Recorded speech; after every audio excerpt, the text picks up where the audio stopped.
देवता होते हैं, वहां पे भूत भी होते हैं। ऐसा है या नहीं है? ठीक है ना? क्योंकि कोई कहे कि मैं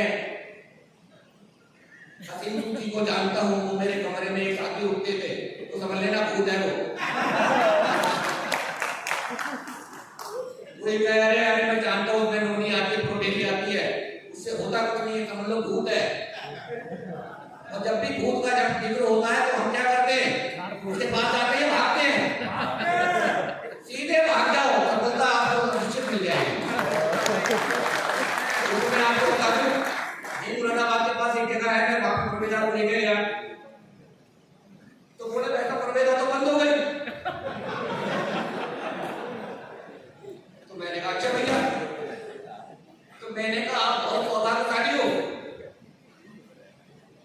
मैं आपको टाइम बताता हूँ, तो 2019 और 20 का ऐसा टाइम था, जो आदमी चला गया वो लौट के ही नहीं आएगा कभी। प्रोवेदा तो उससे भी बड़े पावर वाली कंपनी है जो 19 और 20 के बाद लौट के आ गई।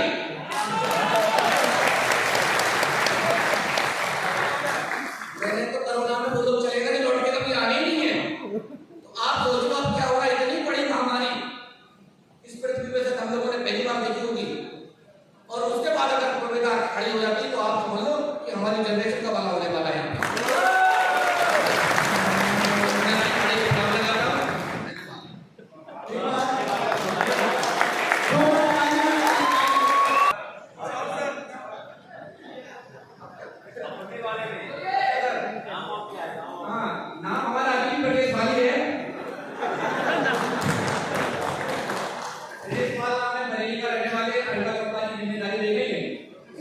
और रियलिटी आपको हम बताएं।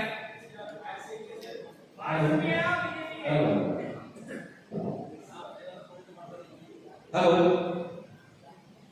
तो मैं आपको बताना चाहता हूं कि हम भी बड़ा आदमी बनना चाहते थे, और जैसे हमने बहुत हिम्मत से पढ़ाई शुरू करी तो हम हाईस्कूल में फेल हो गए। ठीक है ना? क्योंकि पहली बार का कॉन्फिडेंस जब आदमी पहली बार कुश्ती लड़ता है, रेस करता है ना, अगर कोई पहलवान पहली बार में हार जाता है तो एक बार ये कहता है एक बार और लड़ूंगा, दूसरा चांस लेना चाहता है। लेकिन अपने अंदर क्या है, हम कॉन्फिडेंस में रहते हैं, ओवर कॉन्फिडेंस में नहीं रहते। हम हाई स्कूल फेल हो गए, हमने पढ़ाई छोड़ दी। अमूमन लोगों ने जिंदगी अपनी इसलिए खराब कर ली जो उनके बस की नहीं है, वो भी कर रहे हैं। समझ गए ना आप लोग? जैसा कि कुछ लोग पिछले में डटे हुए हैं, समझ गए ना? उनके बस की नहीं है, लेकिन फिर भी करने का प्रयास कर रहे हैं। समझ गए? तो आप ये समझ लीजिए कि भैया हम 2 विषय में फेल हुए थे, तो हमारे मम्मी पापा ने प्रयास करा कि आप और पढ़ लीजिए। तो हमने कहा हमें पूरा कॉन्फिडेंस है, अगली बार अगर हमने फेल कर दी तो 5 में फेल हो गए, क्योंकि हम ओवर कॉन्फिडेंस में रहेंगे, जो होती है अपने बस की वही करते हैं। उसके 2 फायदे, एक तो आप गंजे नहीं हो और डायबिटीज नहीं हो, ज्यादा लोड मत लो, जो बस की नहीं है मत करो। ठीक है ना? सिर्फ प्लान दिखाओ, फॉलो करो, फाइन से करा दो, चेक तुम्हारे नहीं आ रहा है, फाइन भी दिखा दो। अब इस चक्कर में रहो कि अपना आ जाए तब दिखाओगे, तो फिर क्या होगा, बच्चे हो जाओगे, उनके बंद हो जाएगा, मर्सिडीज उसके बाद आएगी।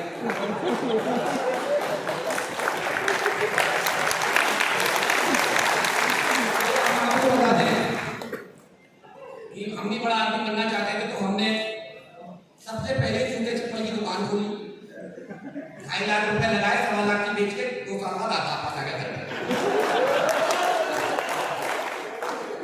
क्योंकि आप खुद समझ लीजिए, हर बिजनेस में फेल होने की अपनी अपनी गुंजाइश होती है। ऐसे मल्टी मार्केटिंग में फेल होने के अपने अपने कारण होते हैं। ठीक है ना? तो भैया उसने 2.5 लाख लगाए, 1.25 लाख के घर पे आ गए। अगर घर के सबसे छोटे थे तो घर वालों को बहुत प्यार मिला। ठीक है ना? क्योंकि हर क्या होता है, 4-5 बच्चे घर में होते हैं तो हम ना एक माता पिता को एक बच्चे से जरूर बहुत बड़ा लगाव होता है। अगर उसके एक टॉपी है तो वो बच्चे को देते हैं बहुत सारे प्यार करते हैं, चुपचाप खा लेना, किसी भैया को पता नहीं।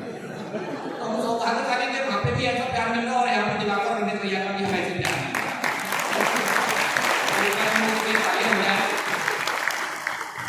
दोस्तों दूसरे जब की दुकान चलाई, होने चली तो मसाले पिछवाए, दुकानों पे देना शुरू करे, दुकानदारों को माल लेते थे, 2 दुकानदार बंद करके भाग जाते थे। तो वो हो गया। फिर रेडीमेड गारमेंट का काम करा, फिर दूध का काम करा, फिर टॉफी लाते थे दिल्ली से, दुकानों पे देते थे। लगभग 17 बिजनेस करे और सामने हम फेलियर रहे। घर वाले बोले पीसीओ नाम की कोई चीज आती है ना, पीसीओ को जानते हैं आप लोग? एसटीडी पीसीओ वो खोल लिया था, उसे अच्छे से चला रहे थे। लेकिन वैसा बात जितने भी लोग यहाँ पे हैं, आपको लगता है कि कोई आप ऐसा बिजनेस ऐसी नौकरी में है जिससे पूरी जिंदगी कट जाएगी, इस गलतफहमी में कभी रहना मत। पता नहीं कौन सी टेक्नोलॉजी आ जाएगी और आपका बिजनेस खराब कर देगी। क्योंकि जब डेस्कटॉप का जमाना था तो लैपटॉप को वो जानता नहीं था। जब लैपटॉप आ गया तो डेस्कटॉप गायब, टैबलेट आ गया तो लैपटॉप गायब, अब मोबाइल आ गया तो पता चला वो भी गायब। तो अच्छे वक्त में अपॉर्चुनिटी ढूंढने की जरूरत है, क्योंकि बुरे वक्त में आदमी ठगे जाते हैं। ठीक है ना?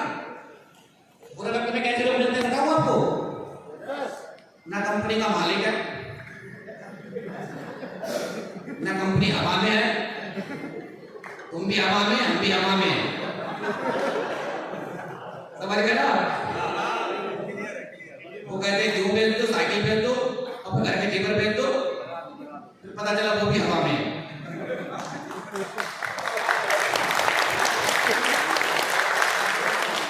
मैं तो अपने आप को बहुत सौभाग्यशाली मानता हूँ। 20 मार्च 2009 को डायरेक्ट सेलिंग के बारे में सुनने को मिला। उन्होंने सिर्फ ये बताया कि बातें करके पैसा कमाया जा सकता है, जो कि मेहनत करने की अपने बस की थी नहीं। जो 17 बिजनेस करके हार चुके थे, तो भैया उस इंडस्ट्री में घुस गए और बहुत दबा के काम करा। वहां से 11 कंट्री घूम के आए, 3 कारें हैं, 3 मकान है, और हाईएस्ट पे आप वहां 8.5 लाख रुपये आ गया।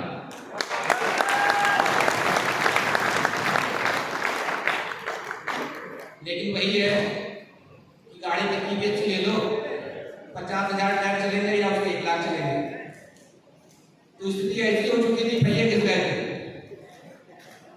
और सबसे बड़ी बात है, उस गाड़ी में 6 टायर लगे थे और 8 टायर लगे थे। हम बड़े परेशान थे कौन सा पहिए की हवा चेक करें और कौन सा टायर लगवाना। समझ रहे हैं आप लोग? जो 6 टायर 8 टायर ट्रक चलाए हुए हैं, अगर ट्रक चलाने वाले को मोटरसाइकिल मिल जाए तो क्या करेगा? धुआं बनाएगा उसका। क्योंकि भैया आपको हम बताते हैं, 6 टायर 8 टायर ट्रक चलाते थे, कभी किसी पहिए की हवा हो जाती थी, कभी कोई टायर पंपिंग मारने लगता था। वो तो सही हो कि गाड़ी रुकने ही वाली थी, किसी बात ने कह दिया कि बढ़िया 2 टायर की गाड़ी मिल गई है,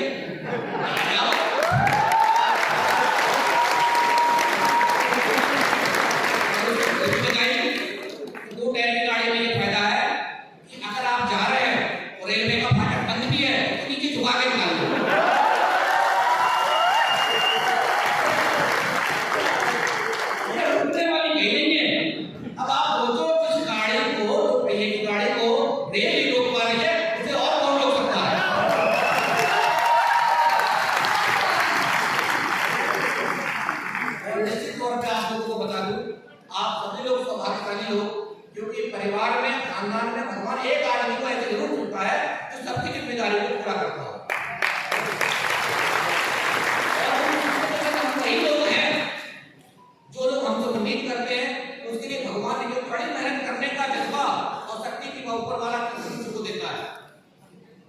तो हम सब सौभाग्यशाली हमें कड़ी मेहनत करने का उसने प्लेटफॉर्म दिया और हिम्मत दी।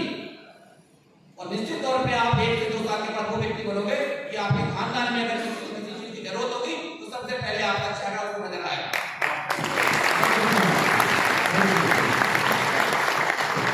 बोलने को तो बहुत कुछ है, लेकिन प्रभु की कृपा मौका